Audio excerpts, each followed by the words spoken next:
On this episode of the Denver Bronco Roundup, man, have you heard those whispers, those rumors, those wild ideas out there for the Denver Broncos and what might happen in the 2025 draft? We're going to talk about that, as well as maybe some potential Broncos that lost their position on this roster with all the free agent signings. We want to get your thoughts on all of that and more. It's the Denver Bronco Roundup. Let's get going. All that and more. Let's go.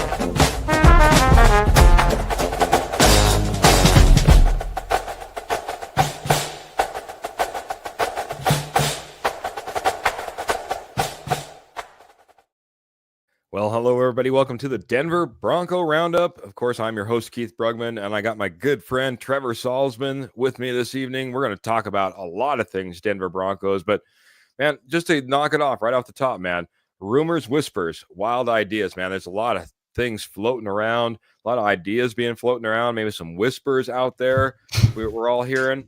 Broncos country, we want to hear it from you as well, what your thoughts are on some of these ideas. And then, again, potential Broncos that might be losing their roster spot. We had a lot of free agent signings. We got the draft right around the corner. We're going to want to get into all that. Again, my name is Keith Brugman. This is the Denver Bronco Roundup. We're brought to you by Rocky Mountain Sports Network and sponsored by Morgan Trinkets. And I got to welcome in my good friend, Jody Moncrief. How you doing this evening, Jody? What's up, everyone? Draft is a couple days closer, and it's getting ready for football season. Yeah, getting ready, man. It's like I sent out this little tweet, little video, I guess it was, to the messenger group. It was like what the season's like when what time feels like when the season is going, and what time feels like when it's this time of year, especially this time of year. Just a couple weeks away from the NFL draft, and man, feels like it's dragging. Time is just dragging. The image was two globes spinning, and one spinning obviously very fast, and the other one spinning super slow. And that's what it feels like right now. But there's still plenty to talk about, man. I think we got a few good things to talk about tonight, Jody. And I was wondering who was going to be the first one to mention it. I'll go to this one first. Oh, my goodness. Your face hair shrunk. Yeah, a little bit cleaned up from where I was maybe the last time everybody saw me. Jody didn't even mention it. But, yeah. Little bit different look going on right now. I didn't want to say anything. It's all right, man. I didn't know if we had a clipper accident or. It looks like it almost. No. Sometimes you just need some change. Honestly, and a quick story, and just a side story for a second. When I started growing my beard is when Russell Wilson and Nathaniel Hackett came to the Denver Broncos, and I was so bought in at the time. I'm like, I will shave it back off when we win that Super Bowl. Well, a lot of changes have happened. So, new coach, new quarterback. Keith got rid of his beard. He can always grow it back. Well, it's coming back, probably more than likely. But that being said, it was time for a change, just like it was time for the change for the Broncos at that time. And thank goodness they went on the change that they did. Go Broncos country only. Paul Schaefer, they don't start until you like. I honestly, I've never thought about it that way because I've never looked at that. We start as soon as we possibly can, but we're usually running a couple minutes behind.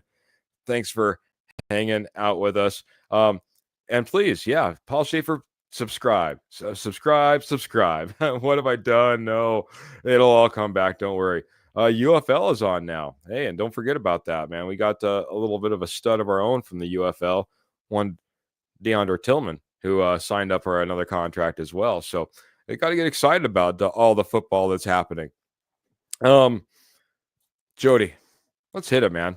there's been some wild rumors out there. I was thinking, why don't we kick it off with the one that Kenny's been talking about, one of our other horsemen, quite a bit. What your thoughts around adding one Breece Hall through the draft?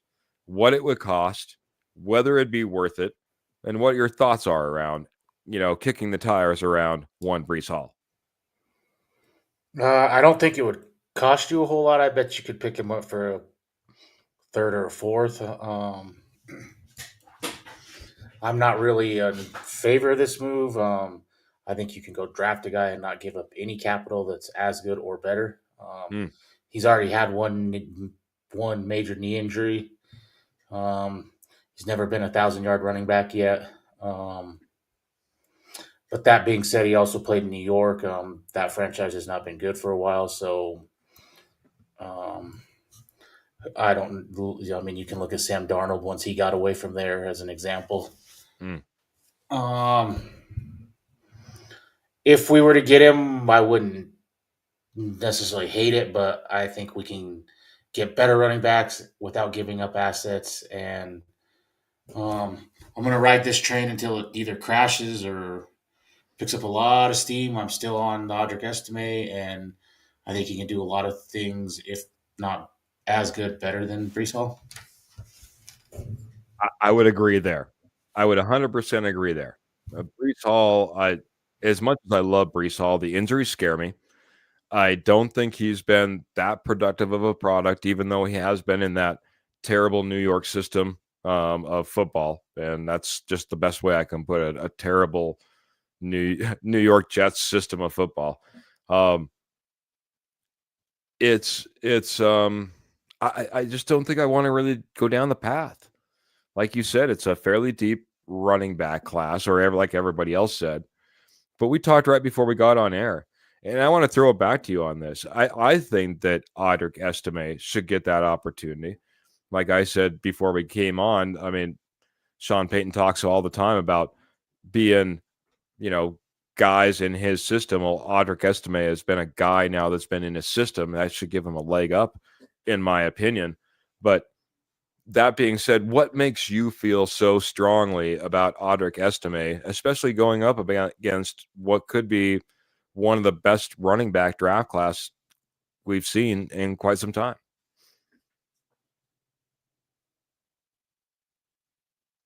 Oh, don't got your mic on, sir. I watched a lot of his college game, and I liked what I seen there. And what we seen little glimpses of him this year, I liked it. We didn't commit to the run, so I can't really base a lot off of this year just because one, we didn't commit to it. Two, we were rotating guys in and out with no reason. It was just like you're in, you're in, you're in. There was no rhyme or reason for it. There was no reason why he didn't dress in Buffalo for a guy that hadn't suited up since like week 2, week 3. Yeah. And I think if you ask Sean Payton now, he would admit to if you gave him true serum, he would admit that he messed up not dressing him and playing him more. And that's one of the reasons I'm glad to see Javonte leave. He was you could tell Payton had a lot of trust in him in the blocking and good, bad, or indifferent. He was going to play him. Just like with little Jordan Humphreys, another guy I was glad to see gone just for the reason of it forces another guy on the field. And until we actually see a full workload from him, I can't dismiss what I've seen from him in college. And that's fair. That's fair, man. Obviously, a guy that they valued a ton, and one Audric Estime, like you said, Javonte Williams. I think he was super highly valued. Not only, like you said, from a running back standpoint, a guy that you wanted to kind of root for and see come back and maybe make that, that leap that we were all hoping that Javonte could make, especially from the run game. But that passing game, that's what Sean Payton loves. So he wants a pass blocker in there as a an every down back if he possibly can. It's funny. Another thing, just kind of going back to Breece Hall, you said he hasn't been 1,000-yard running back. The funny stat that I didn't realize is Alvin Kamara has never been 1,000-yard running back. He's been 1,000-yard all-purpose back, obviously, way beyond that. But the way that Sean Payton looks at that role, especially if he looks at him like a joker, is not like a running back, not a guy that's going to rack up 1,000 yards, and he likes to do it by committee. No, I agree. You can look at. He's had different. Reggie Bush, for example, he never fully commits, and he's admitted this.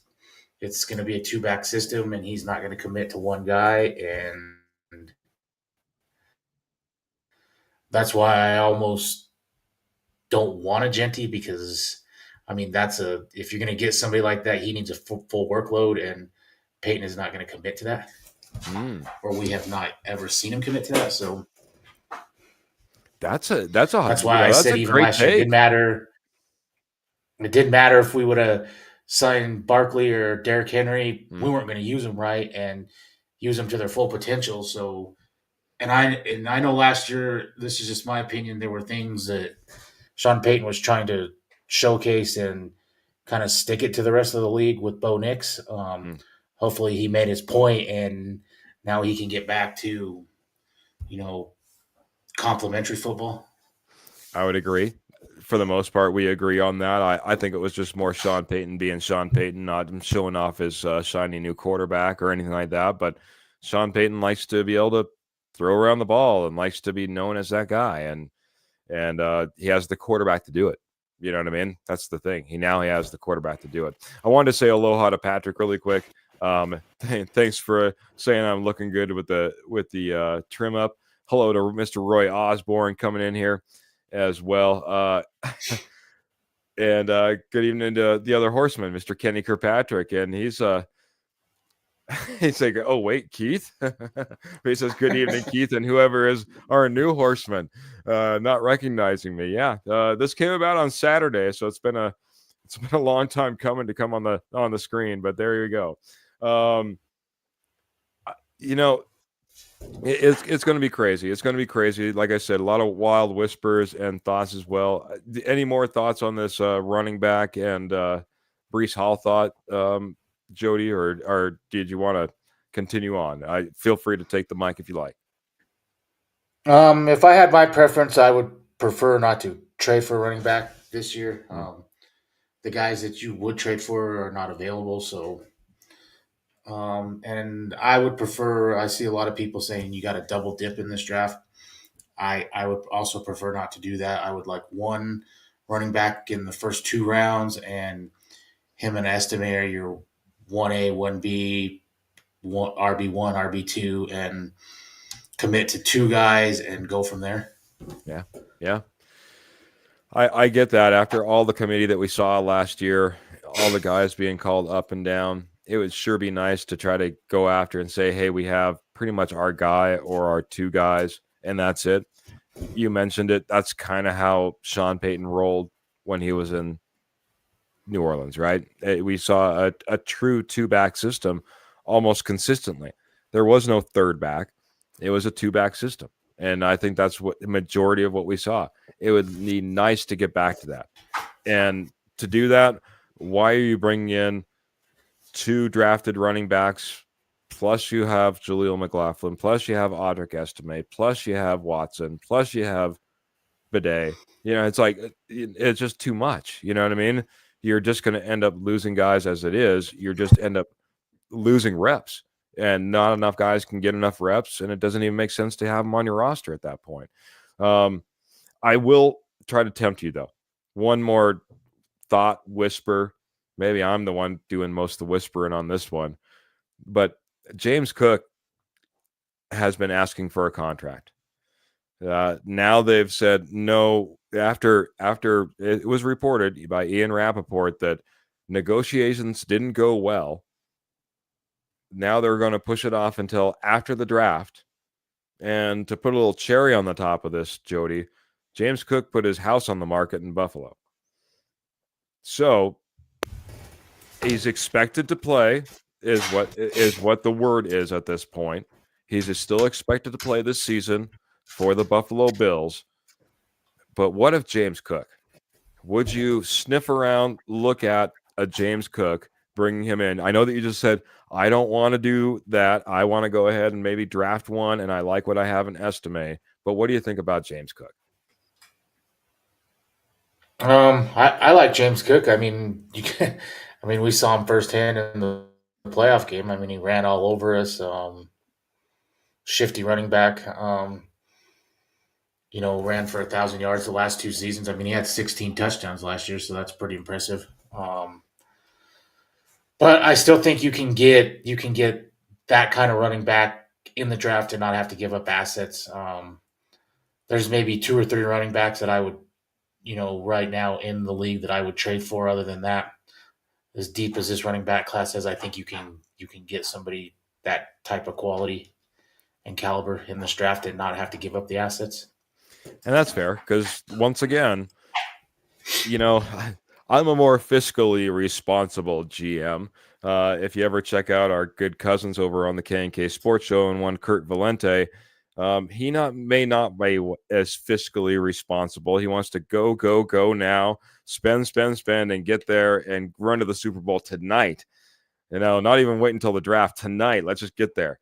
Sometimes it doesn't make sense to go out there. You're going to trade for a James Cook. You're going to give up draft assets, and they're not going to give him away. Pretty dang good running back. You're going to have to then bring him in, and he wants a contract. But on the flip side of it, you go into the draft, and if you get a guy in the first round, per se, you could have him on a 5-year rookie contract. You could pick up that fifth-year option. I mean, you get your year-round way out with an Omari and Hampton. You know what I mean? You can go 3 years before you even start sniffing around at a contract with this guy, while you're paying 3 consistent years of big money to a guy like James Cook. As I want to just get back into the chat, get back into the posse. Phil McLaughlin coming in here. He's dropping some stars, showing a little bit of love. Thank you so much, Phil. Coming in here saying, looking good, Keith. Hello, Judge. I want to put this one to you first. Do you guys think that Watson and Bidet will be on the team this upcoming year? Do you think they both make it, one make it, neither make it? What are you thinking here, sir? If I had my preference, I would like to see Watson, Bidet, and McLaughlin battle for that RB3 spot. Hmm. Um, but I don't want 4 or 5 running backs on this team. You already got Michael Burton. Um, just the more running backs, the way we seen it last year, Sean Payton can't help himself and not commit to 1 or 2 guys. So no one can get hot, no one can get into the flow of the game, and it just hurts everything. So maybe one of them is an RB3, but I don't want to see 4 running backs on this roster again. Do you have a strong case for one of these guys over McLaughlin? Maybe Watson, just from the hype that he had out of college and stuff. And I mean, we haven't really seen very much of him, and so that's an unknown. I'd like to see what he can do. But I think it's going to be hard to beat McLaughlin out. I mean, he was the most consistent last year. He got the most carries, and he was probably this.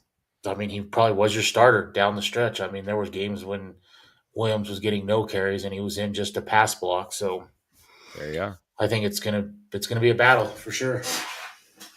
Going to be some good battles. Never battling against this good gentleman. Aloha to Mr. Patrick Wiltsey, saying I'm looking good with the trim, but also, he's saying to you, how is it, man? How's it going there, out there from Colorado to Hawaii, Mr. Judge? All's good. No complaints. I'm ready for summer and ready for the draft. I'm looking forward to that.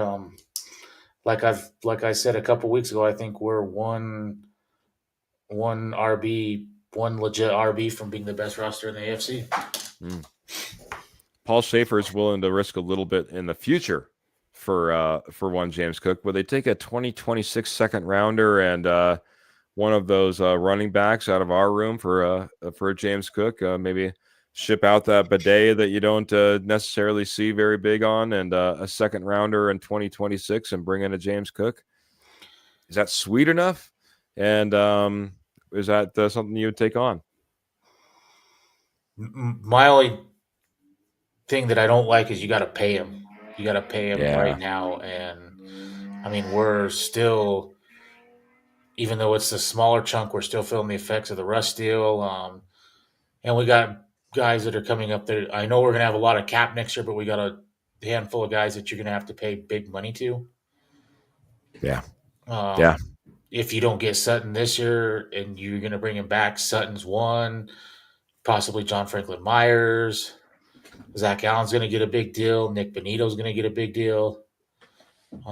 So that's my only downfall to that, unless you feel that that's the missing piece, that James Cook is the missing piece.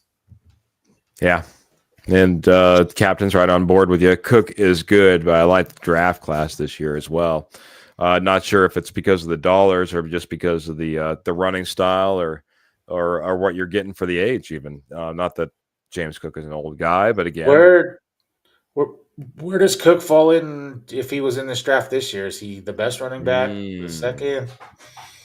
it's a great question because he wasn't coming out. He was coming off an injury when he came out of college, so he ended up falling a little bit. Where would he be with his current status?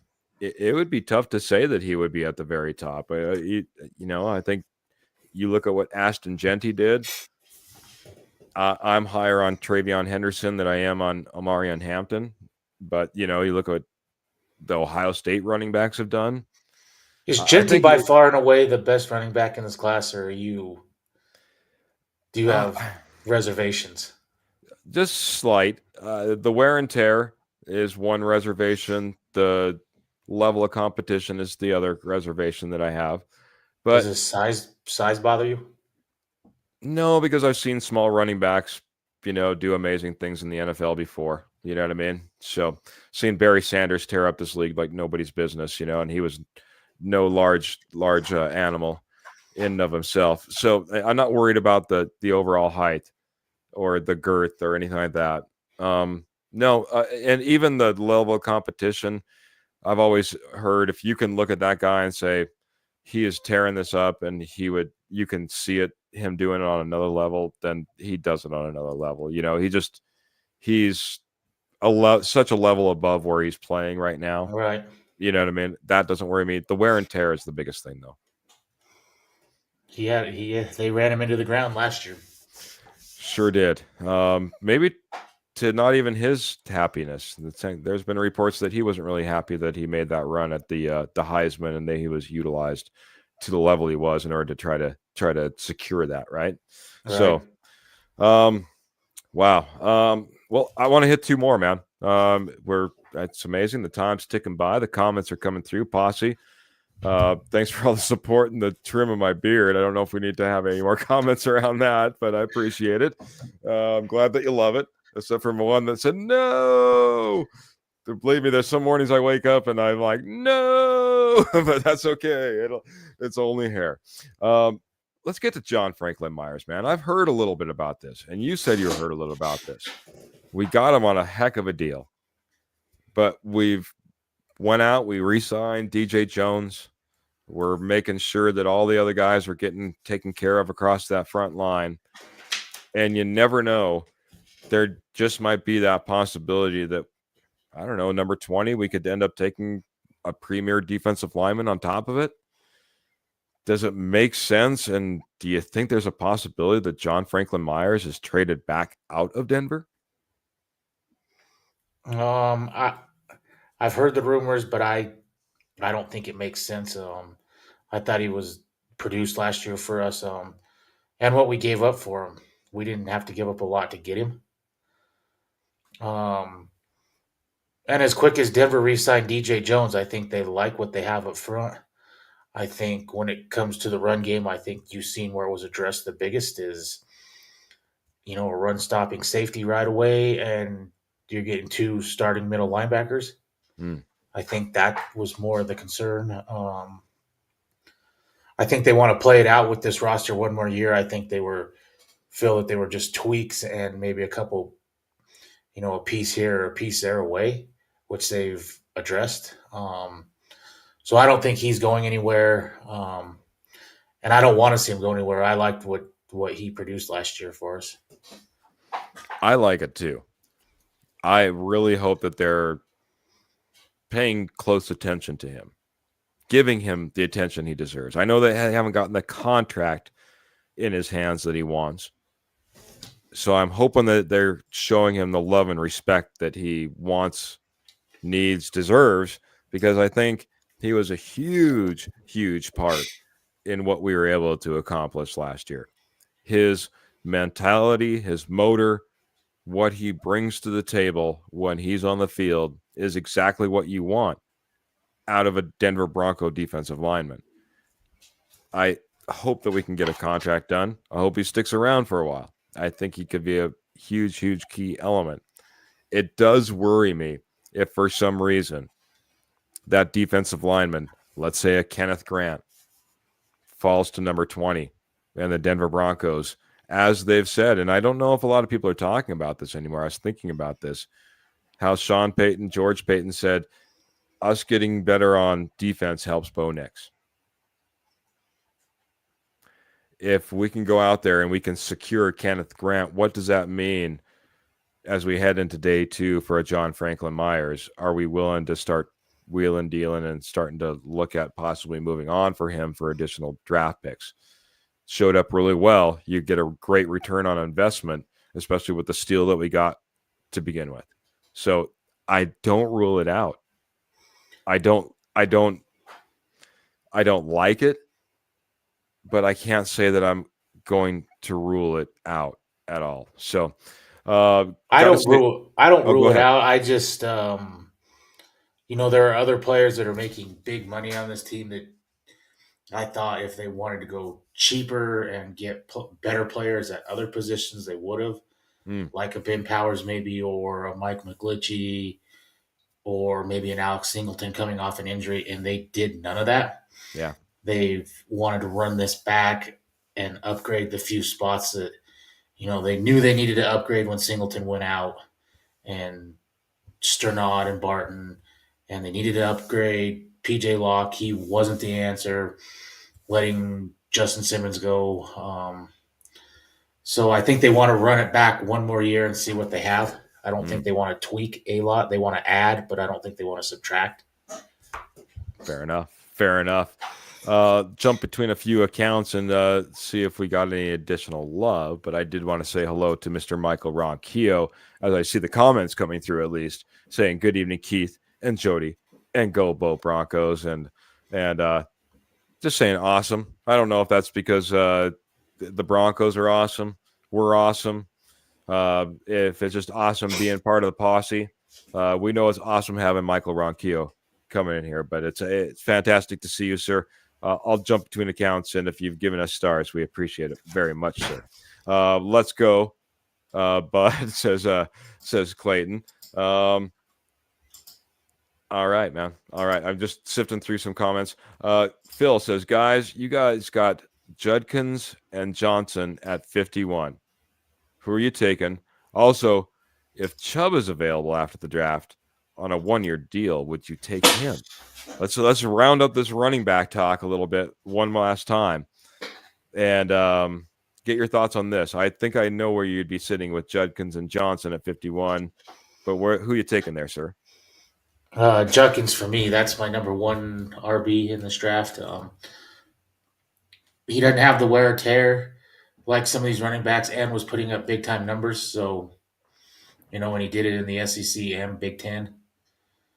And Chubb, again, that's just another running back to add to this room that he's coming off major injury. We had that running back last year, and we've seen how it was. So I would prefer not really, unless you absolutely get nobody in the draft, then maybe I would consider it. Yeah, I like the size and the power that Judkins runs with. I would go Judkins as well. I think he's a more immediate 3-down back possibility in this draft in comparison to Johnson. No disrespect to Johnson. I think he's going to be possibly one of the better backs taken in this draft as well. And I'll agree with you on Chubb, just in a different way. I don't need to add to the confusion. I think we had enough confusion last year. We all talked about it. We get on here right after the game. We get in here on Tuesday. we get in here on Friday and we'd be talking, what happened? Why did we go away from the running game? Why did we go away from that running back? Why didn't we see this running back? It was a constant conversation.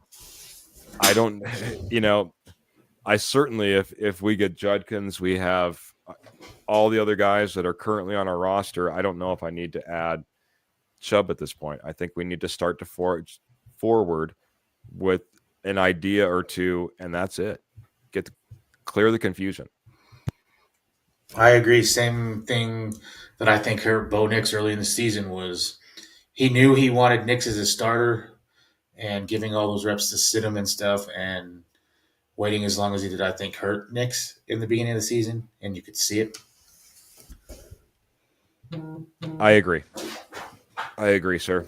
Also, one of the things I agree on, you know what I'm going to talk about. That's Morgan Trinkets. Morgan Trinkets is our amazing sponsor.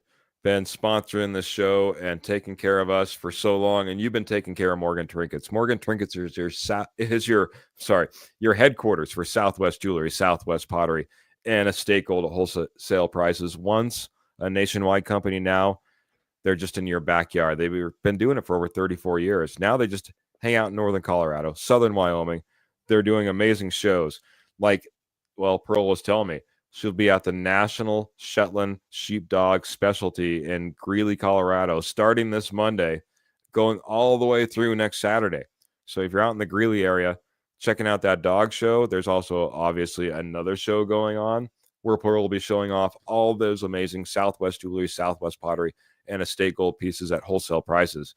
But that's not the only way you can get a hold of Morgan Trinkets. You can head on over to Etsy, type in Morgan Trinkets Co. That's Morgan Trinkets Co. And bam, there you are. You're taking a look at everything she has to offer, including that silver, that sterling silver, that 100% sterling silver. That's there as well.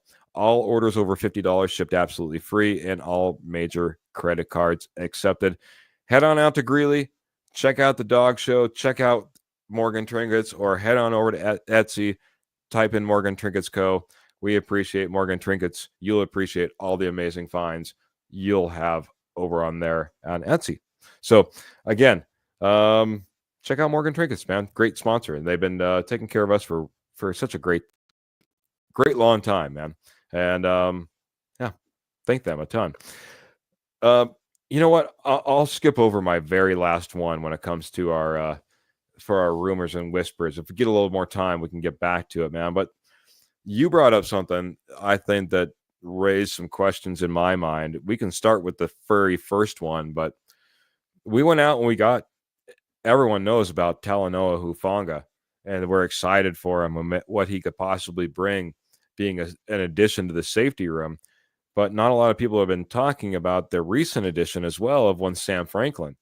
And you had a question, and I don't know how you want to pose it or answer it yourself, but what that means for this roster, sir.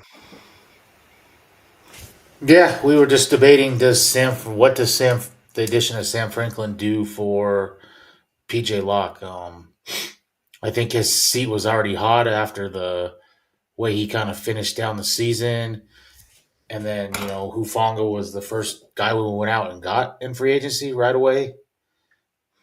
And now we've picked up Sam Franklin, who might be more of a special teams guy, but it is still good depth at safety. You have JL Skinner, who you drafted a couple years ago, who we haven't seen very much of. Devon Key was playing when Brandon Jones missed a couple games. So it's going to be interesting. Does Sam Franklin, does that take PJ Locke's spot away? I think it puts him squarely on the hot seat. As we start to stack these positions, we're going to have to start wondering about what this 53-man roster from the 2024-2025 season looks like compared to 2025-2026.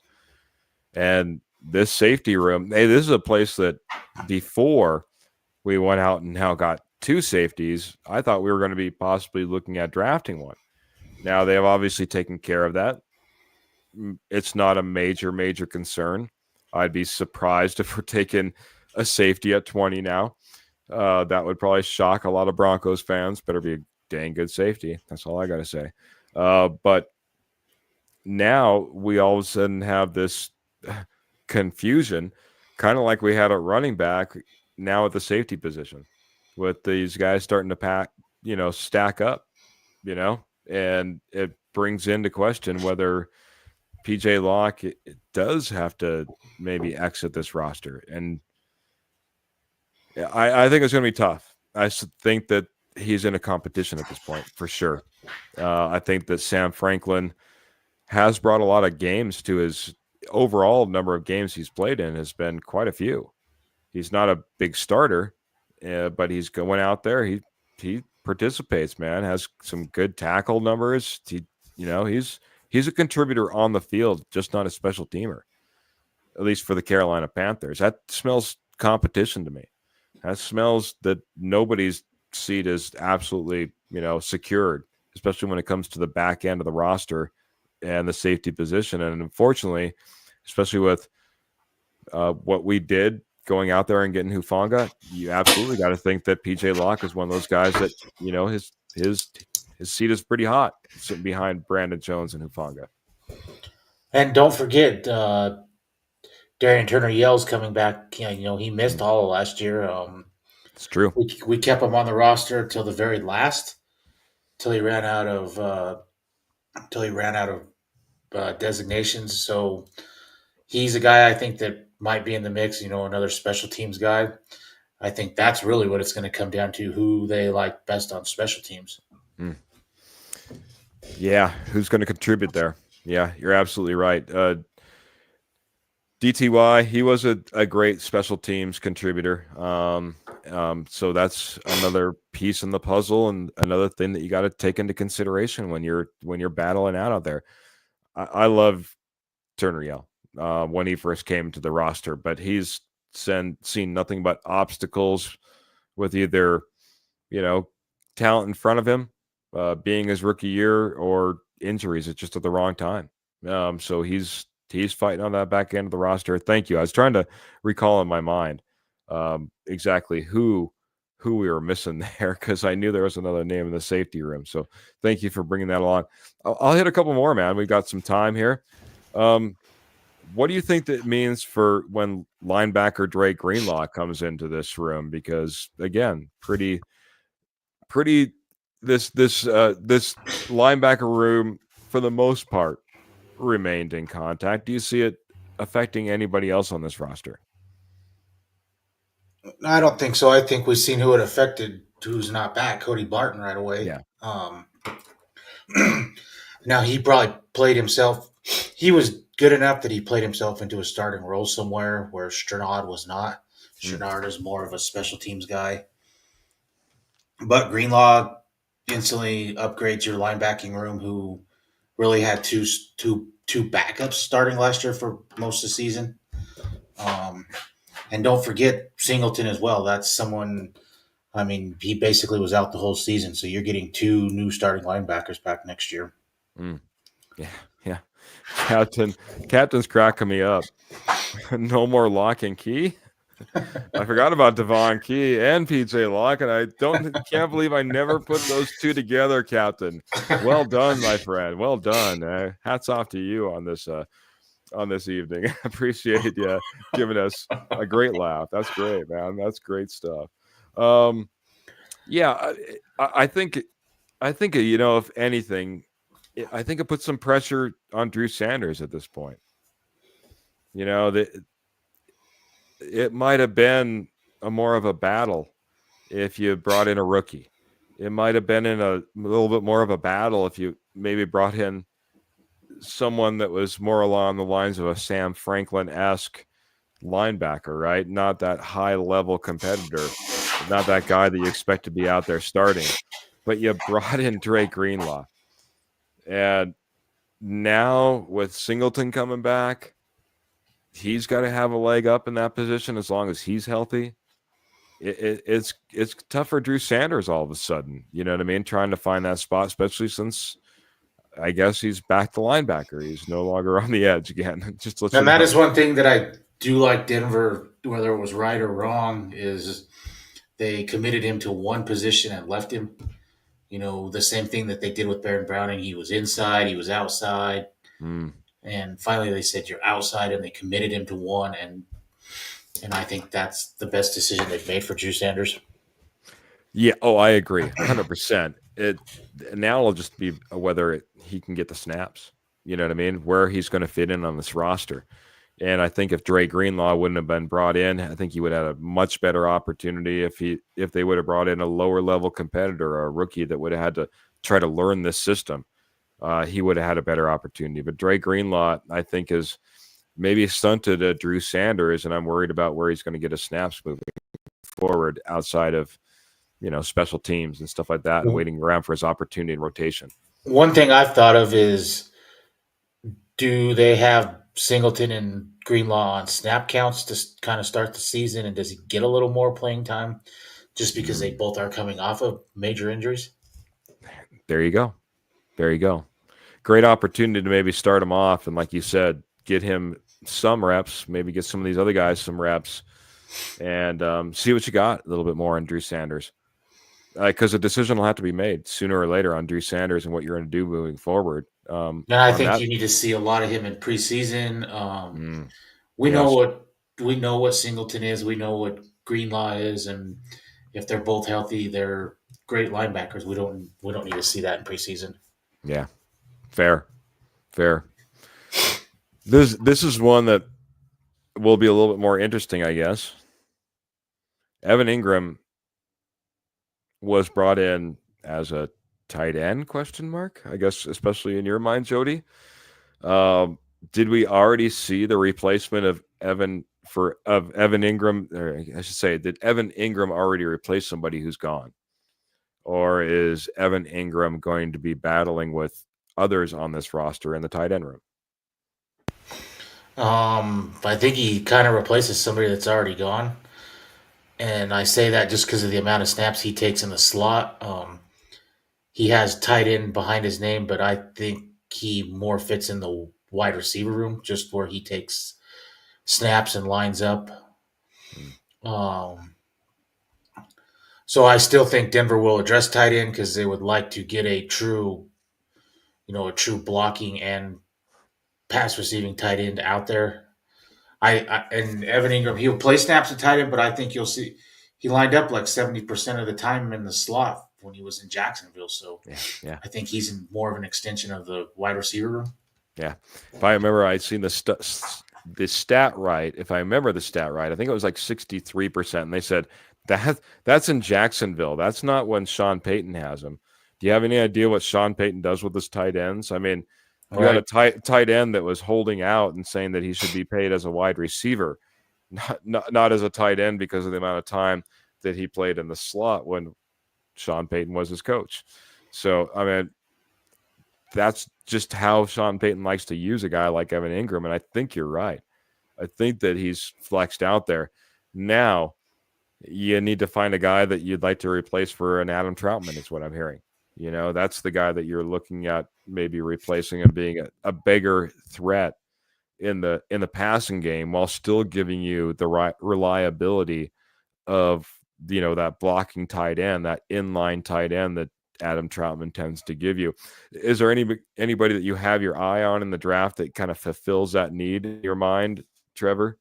Because if I look at the guys at the top of the draft, they're probably more lauded for their wide receiver abilities than they are for their blocking abilities. Is this a guy that's a little bit further down for you, or is Tyler Warren still the guy? Tyler Warren is one or two guys that I would move up in this draft to get, and I've said that for a while. Yeah. I would love Tyler Warren. If you are on the notion of Trevor not to trade draft capital away and stuff, and you can get a tight end later in the draft, I'm big on Gunnar Helm.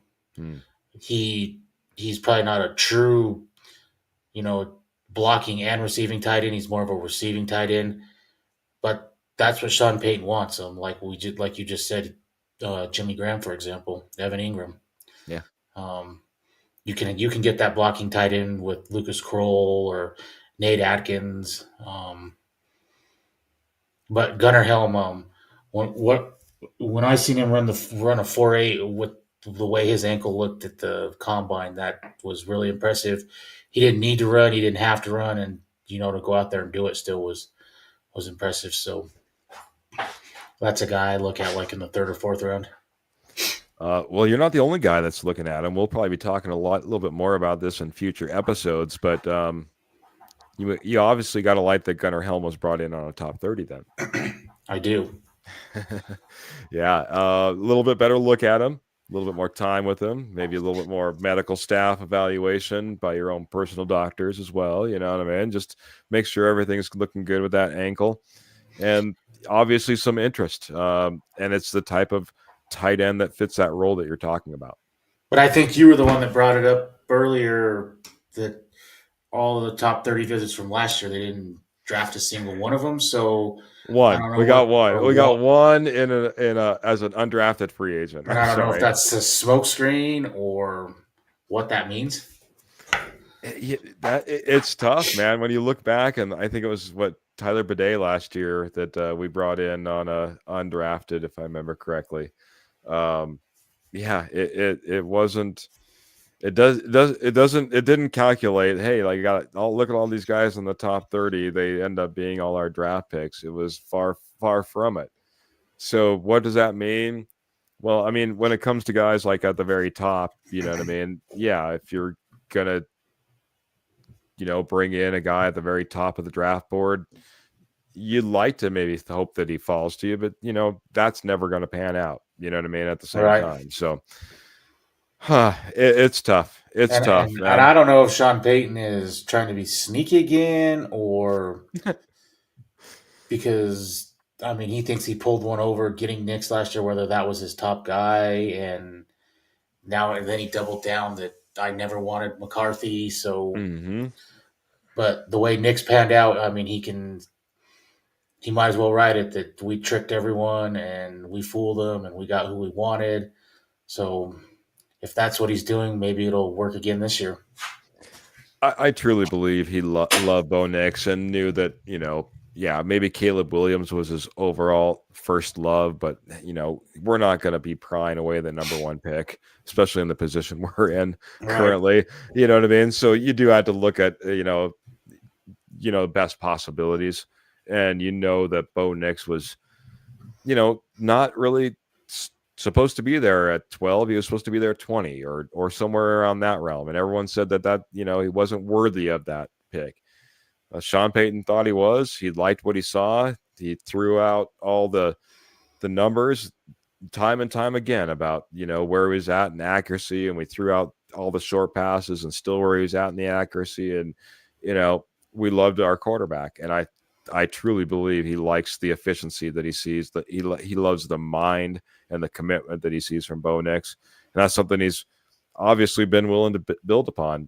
Evan Ingram, I think, is just a great example of willing to go out there and put a little money on the line in order to say we want to make sure that this goes for our quarterback. Now And it'll be interesting to see what we do in the draft. and I obviously think that he studied a lot of Knicks because if you're willing to eat almost $100 million of Russell Wilson's deal, you better get it right in the draft, and he did. So Yeah, I agree. Mr. Kenny Kirkpatrick, he's coming in. His thoughts. He says the one on those top 30 that stands out for him is Luther Burden. Some off the field issues, but Sean Payton won't allow that, especially from a rookie. So if he did well in his visit, he could be in play. I don't want to go down this path too far, but I'll ask you this.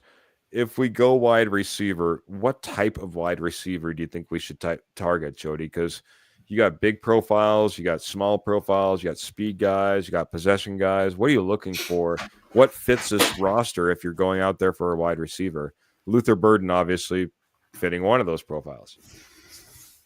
Sean Payton's always been a bigger wide receiver guy. Sutton, Vele's bigger. Michael Mims is Thomas the was outlier. Mims is the out. Michael Thomas bigger. Little Jordan Humphreys bigger. Yeah. Josh Reynolds was bigger. I mean, those are the kind of receivers he goes after. So I don't know if Luther Burden fits the profile of what Sean Payton wants. He's only, what is he, only 5'10", I think, Yeah, 5'10". yeah, 5'10". Um, Marvin Mims that's 5'11", why I think. like a Tez McMillan makes more sense to me. Okay, I think Troy Franklin is a little bit of an outlier. I think he was brought in as he was Bo Nix's top wide receiver okay. in college, and I think that's kind of the reason that they brought him in, just to get Nix a little more comfortable, so he had something here. Um, so I'm not sure if he really fits. I mean, the bigger wide receivers is what he typically goes for. I would 100% agree. But every time I was looking over the roster and I was looking over this, it's like, does that mean that you should be going for a guy like this? Because you do like to see the speed. I think that's the one thing that Troy Franklin brings, is he obviously brings quite a bit of speed at his size. Marvin Mims obviously has some speed, but you're not looking for Cortland Sutton to take the top off anybody, or Devon Vele to take the top off, or little Jordan Humphreys either. You know what I mean? That's Right. not what they're there for. So you do like to have that kind of dynamic ratio, I guess you could say, on the offensive side of the ball. That's Um, why when I see Tez Johnson mocked to us, he definitely doesn't fit the profile, and I don't see where he fits in at all, really. yeah, fair. Captain, Captain has a thought. And as we're wrapping up, get any other thoughts in that you'd like to have, played out here on this episode of our podcast? But Captain says whoever they pick for a runner, they are going to hit the ground running. Our front line is going to gel. I'm going to put my 2 cents in, because I know it's going to be kind of your 2 cents as well, because we kind of hit at the top of the episode, Captain. My biggest concern is, what is Sean Payton going to do? He didn't necessarily commit to anything specifically last year, even though we saw more of Javonte than I think most people would have liked, and would have liked to seen that handed off. He handed off to a little bit of everybody, and he wasn't committed to the running game in all these games. Are we going to see him hit the ground running? Will it be like, and I forget which game it is, Jody, you're a little bit better than I, the game that we saw where he ran the ball all first half and then abandoned it in the second half? Oh, Is the that the Chargers. Chargers? Thank you. I was going to say that, but I didn't want to put it out there in case I was wrong. But yeah, the Chargers game, man, where we just went out there and we just dominated in the first half. We were just, I think it was 19 runs in the first half, if I remember the stat correctly, and then just nothing in the second half. It needs to be a commitment from more than just the offensive line and the running back that's toting the ball. It needs to be a commitment from Sean Payton as well. I think you would agree. And it was like that multiple games. Run the ball in the Cincinnati game on the one drive and get it all the way down there, score a touchdown, and then go away from it. Yeah, so true. And that's one of my biggest stances. I don't want 5 or 6 running backs here. Commit to 2, possibly 3, and that's it. I don't want the carousel of running backs again this year. Hmm.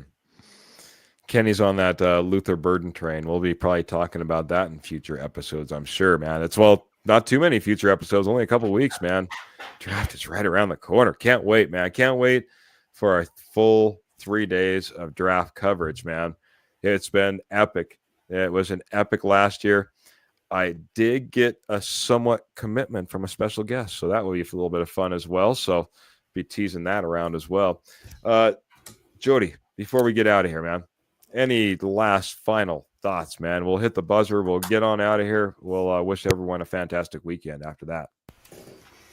Nope, just looking forward to the draft. Like I've said for the last couple of weeks, I think we are one dynamic running back paired with Audric Estime from being the best roster in the AFC. Mm. Um, love the additions we've made so far. I think we had a top 3 defense last year, and I think with the improvements this year, you probably have the best defense in football. A lot of this reminds me of what you've seen from Seattle when they drafted Russ. Were a good team, made a few improvements, and the next year that they win the Super Bowl and go to the Super Bowl 2 years in a row. and that's what I want to see here. If you just look at Nick's last 10 games, I mean, you prorate him out, he was on pace for 40 touchdowns, 4,700 pass yards. There were some major improvements once he was forced to not one read and run and stay in the pocket. And I think he's going to work on that all off season. And I'm excited to see where this goes. It's been an incredible turnaround from where we were 2 years ago with Hackett and that debacle. In 2 years, it's pretty incredible. Blows my mind, man. Blows my mind. And to do it with all the dead cap and without draft picks and still get where we're at.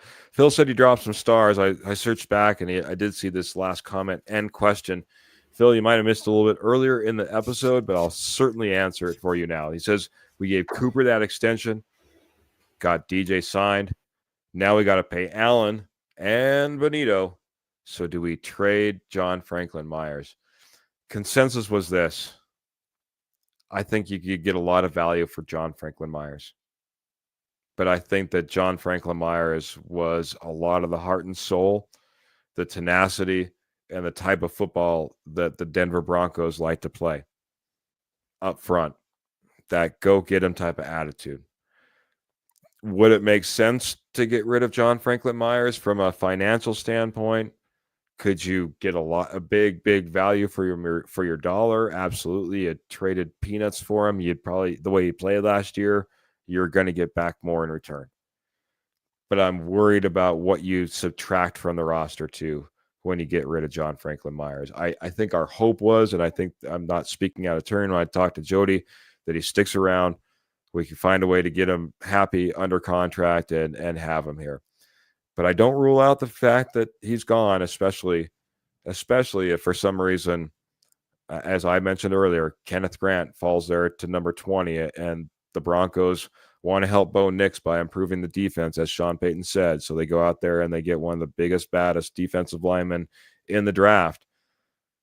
John Franklin Myers could be somewhat expendable in my mind. Not that I wish or want for that. So, all right. Well, I appreciate. Go ahead. So I do agree with that. If they take a defensive tackle round one, I think that you're not drafting him to be a backup right away. So I think that'll be telling.